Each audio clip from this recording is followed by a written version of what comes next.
ซื้อเพลงว่าเอาเราเป็นเพื่อนปลอบใจเนาะหับพังเพลงสะพอนไหนเลยสะพอนแต่งเองมามันๆเนาะคนสร้างนำนาว่าอีขี้ยาขี้เหล่าเกิดเป็นมือมีแต่เมาเขาเว้าจนว่าบ่ฟังผู้บ่าวบ่มักเขาบ่มักคอยได้คอยห่างเขาหมดใจแต่สุดท้ายเขาไปห่างคนใหม่ทุกมือทุกวันต้องเอาเรามาเป็นเพื่อนปลอบใจใส่แต่เหล้าขาวเอามากินให้มันปลอบใจผู้บ่าวบ่มังเขาถิ่มคอยไปหาคนใหม่คอยบ่ดีบ่อนใด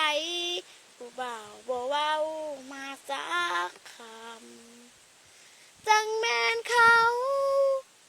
เนาะบ่เว้าว่า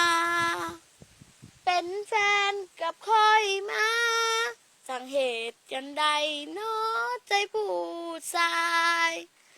ต้องเอาเหล้าขาวมาเป็นเพื่อนปลอบใจนั่งให้อยู่คนเดียวเอาเหล้าขาวเป็นเพื่อนปลอบใจทุกวันน้องหักอ้ายหมดใจน้ำตาลินไหลทุกวันต้องอาศัยน้ำเมาเข้านั้นก็สิอยู่ได้ทุกวันนี้เอาเหล้าขาวนั้นมาปลอบใจเป็นเพื่อนยามเมาให้อายกลับมาหาเฮาแต่อายบ่กลับมาคือคำน้องวอนน้ำตาลินไหลในวันที่อายบอกลาน้องต้องเสียน้ำตาเอาเราเข้ามาปลอบใจคนดี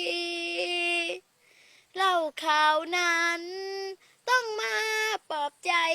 ตัวเองเมื่อกี้สิเป็นแบบนี้ต้องเอาเรามาเป็นเพื่อนเมา